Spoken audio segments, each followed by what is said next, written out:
Good morning. You are welcome to another edition of Import Export Platform Facebook Live from 3Team Pest Trade Academy.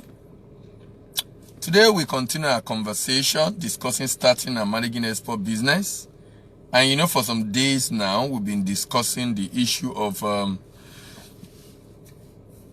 solutions to export business challenges. Solution to export business challenges. Solution to export business challenges. For some days now. Okay, good. I want to be sure the sound is off because we recorded a couple of videos recently that I will have a sound. All right. We've looked at different area of this challenge. We've looked at people, we've looked at product, we looked at paperwork, we looked at different area of the challenges. This morning, I'll be looking at another interesting area of the challenge we are looking at, and that will be profit. The question someone will ask is, having looked at product, paperwork, payment, people, port, packaging, outcome, profit. Could profit be a problem? Isn't profit supposed to be great?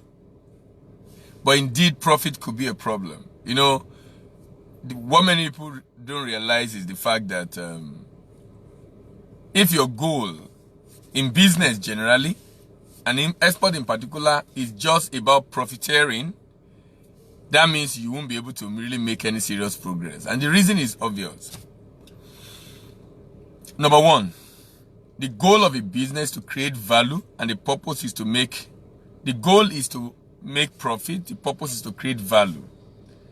At any point in time, purpose should be supreme to goal.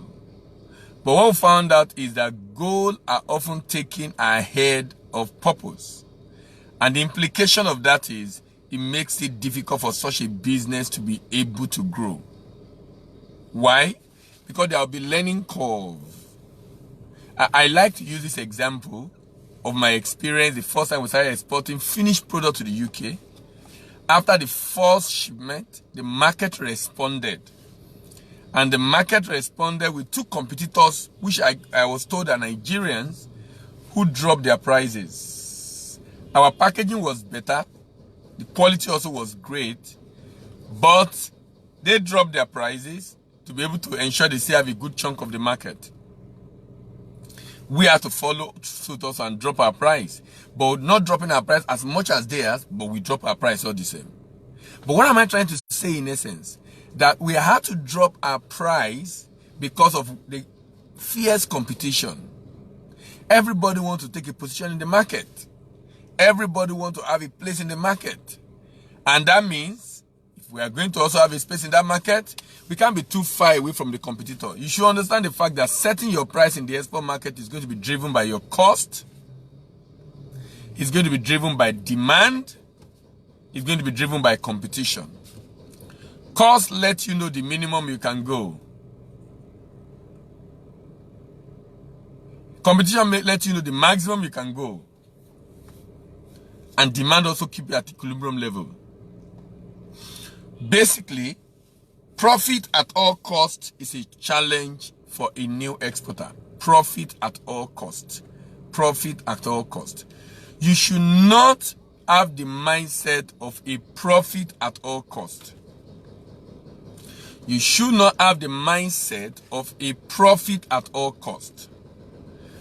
If you have the mindset of a profit at all costs, the challenge it poses is that at the end of the day,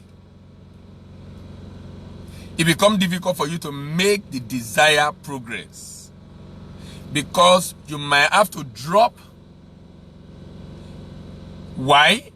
Drop or pull out or stop the business because you're not making profit as you probably projected yourself.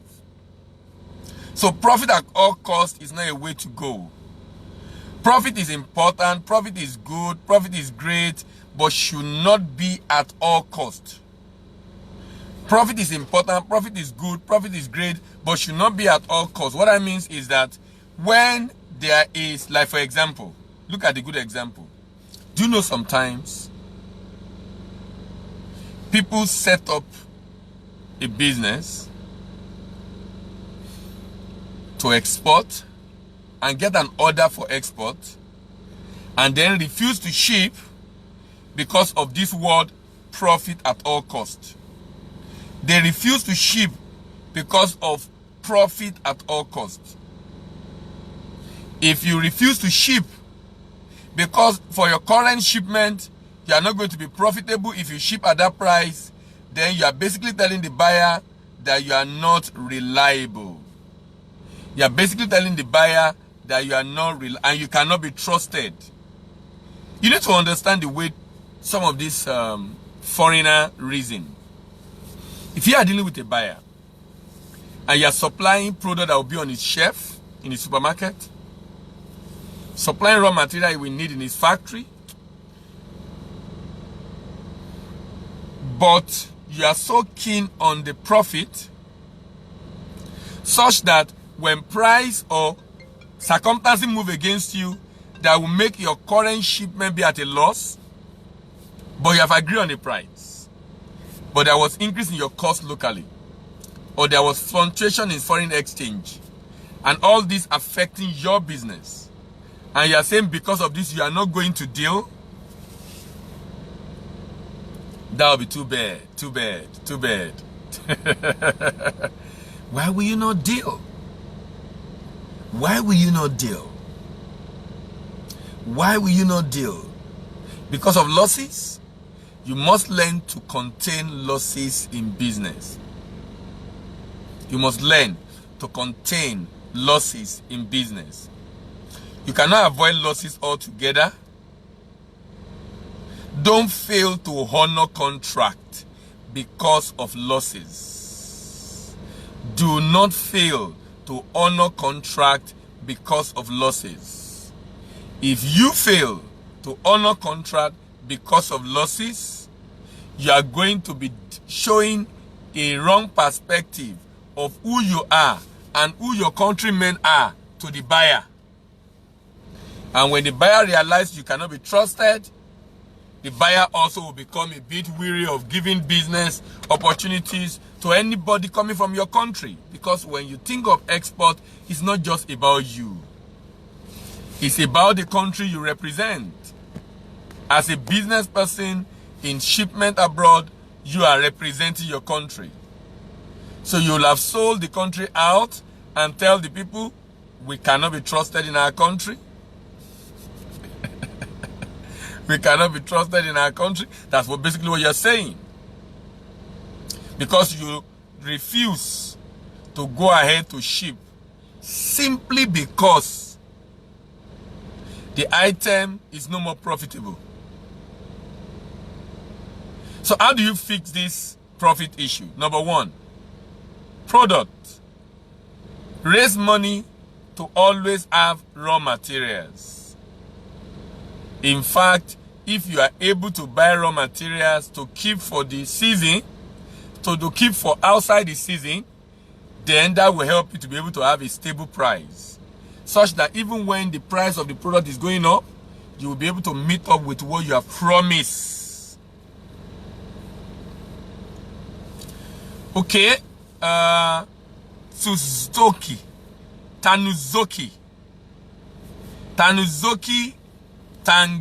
Tangasami, sorry, I hope I didn't mutilate your name, is saying he needs pepper to import from Vietnam.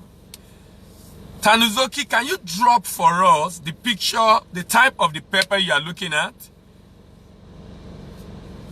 Wow, the custom duty is above 50%. Custom duty above 50%. That is serious.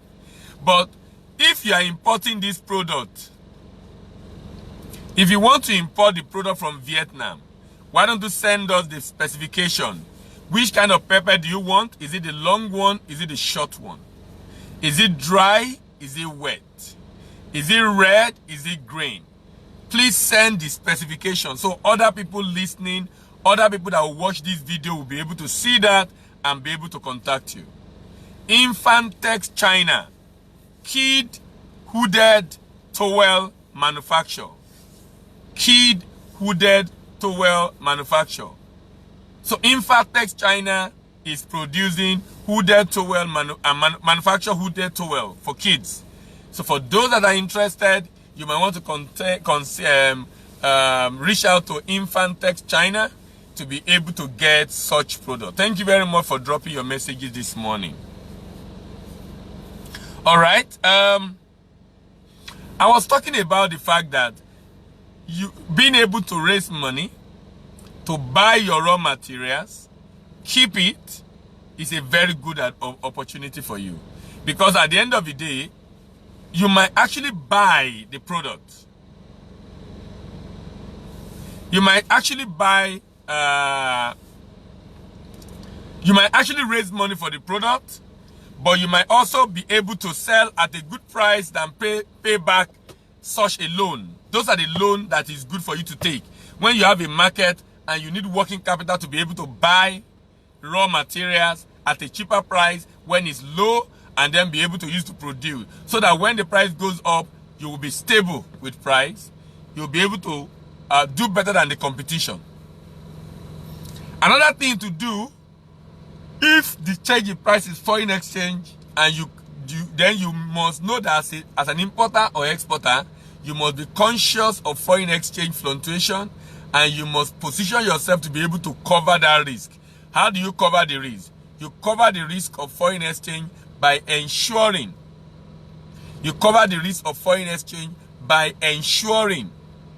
that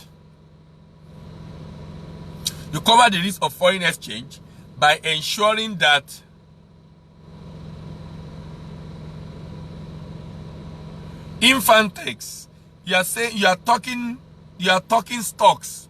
Sorry, I don't understand your question. Can you explain further? Infantex China. So to protect against foreign exchange fluctuation, you can hedge. And there are different ways to hedge.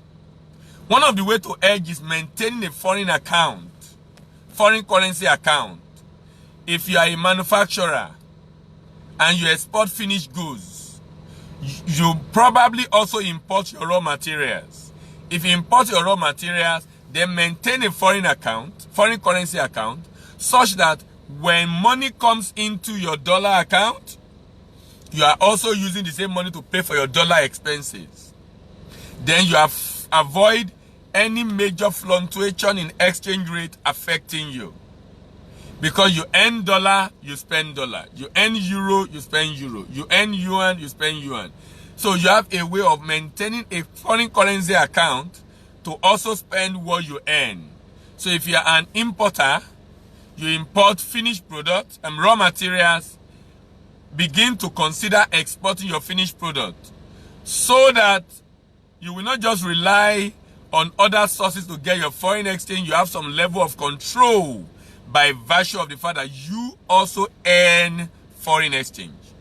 You have some level of control by ensuring that you also earn foreign exchange. And that's so important, so critical, so important.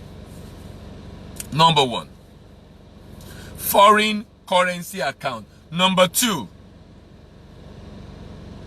forward contract. Forward contract. These are the issues that affect profit. These are the reasons why people decide not to ship again. They dishonor the contract because they want profit at all cost. Forward contract. Forward contract. You can still be able to maintain profit on your trade transaction by just doing forward contract. What's a forward contract? A forward contract is an arrangement between an exporter and his bank, or between an importer and his bank, that enable him to agree a rate ahead of time, such that if that rate is agreed for the future, even when there is a change in foreign exchange,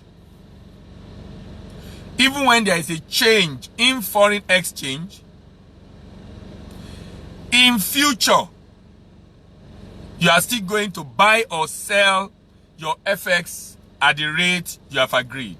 For example, as an exporter in 2008, 2009, when the world was undergoing global economic recession, I exported charcoal to Europe at the rate of 210 euro to 210 naira to 1 euro.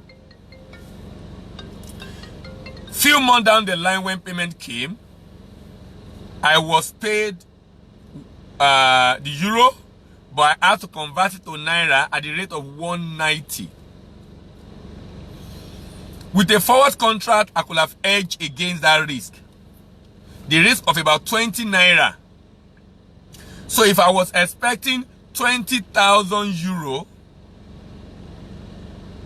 if I multiply 20,000 euro by 20 naira, that will be 400,000 naira difference. So I experienced a loss of 400,000 naira. I experienced a loss of 400,000 naira. I experienced a loss of 400,000 naira by just sheer change in foreign exchange. How could I have prevented that? Instead of saying, I'm not going to ship again, I'm not going to deal, I'm not going to honor the contract, because the shipment is supposed to be in tranches, the first tranche was at a loss, then I'm not going to ship again. I can book a forward contract with a bank. And I say, I'm expecting euro payment. Can we agree on a rate?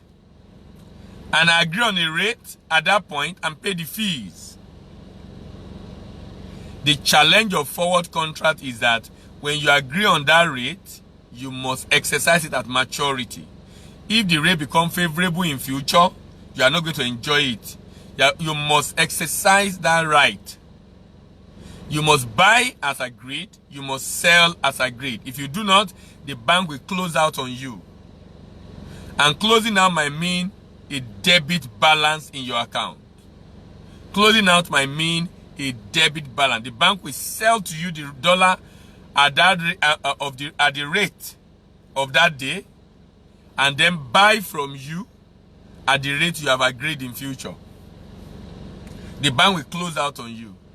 To avoid the bank closing out on you, you have to exercise that right. So that means forward contract is rigid. Forward contract is rigid. Forward contract is not flexible at all. Number one. Number two, forward contract is can be used for small transactions. Can be used for small transactions. But like I said, the downside is that it is rigid. It is rigid. Rigidity means that if you have said you want to exercise, if you have gone into that contract, you must exercise that right. You cannot pull out. You cannot pull out. Another option, another way to hedge against FX is through purchase of futures. Futures and forward contract are functionally similar but structurally different. In function, they do the same thing. In structure, they are different. And they are similar in the sense that both of them are rigid. Both of them can be used to hedge. But one is collateralized, one is secured, one is coordinated by a body that ensures integrity of the transaction. And that is the futures. And it's done in blocks. $10,000, $10,000, 10. So it's not just forward contract, I can do any figure. But for futures, there's a particular amount. It can be in blocks of 10, 10 or 20, 20 or 30, 30 depending on the organization. But pretty much operate like forward. But the third one is like an insurance, and that's the option. Option also help you to hedge against foreign exchange. There is American option, there is European option. American option is flexible. I can exercise my right before maturity. European option is not flexible. But option is like an insurance. I pay a very high premium. So option is suitable for big transaction. Option is suitable for big ticket transaction. A small transaction might not be very profitable because at the end of the day, you'll be paying a very high premium. A very high premium. Which might make the transaction become useless in the sense that if the quantity amount you are doing is small and you're paying a high premium, that can be very discouraging. So you probably will not want to consider option. So I've mentioned operating a foreign currency account and earning or buying and selling in the same currency. Number 2, I can go with forward contract. Number 3, I can do futures. Number 4, I can do options. Before I round up this morning, let me look at the next principle. Remember, as I talk about problem on one hand, I'm also discussing principle on the other hand. The principle I would like to talk about this morning is called the law of teamwork. The law of teamwork. Nothing can stop whatever a group of people have imagined and determined to do together in unity. If they imagine it and they have determined to do it, united, nothing can stop them. Together, everyone achieve more. T-E-A-M. Team. The law of teamwork. This basically says that as much as possible and as a business person, you want to ensure that you have a very viable team working with you. You have a very, very viable team working with you. Why? If you have a very viable team working with you, the chance of success is very high. The chance of success is very high. You know why? Even when you are not available, your team can get the job done. Even when you are not available, your team can get the job done. So it's so critical and important, very critical and important, you work teamwork, teamwork, teamwork, teamwork. Why? Teamwork will help you to be able to make the desired progress. Teamwork will help you to build systems, sustainable systems. With team, you can build structure that can give the business the future it deserves. As much as possible, don't work in silos, endeavor to work as a team. As much as possible, don't work in silos, endeavor to work as a team.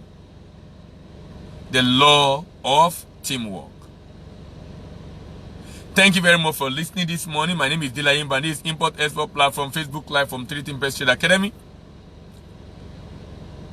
Looking forward to seeing you in the evening as we continue the conversation on starting and managing export business. Remember this video, go on our YouTube channel.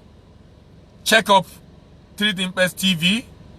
Like the video, share the video, drop your comment, click on the share button so you know the next time we are on. Have a great day at work and happy new month. Bye for now.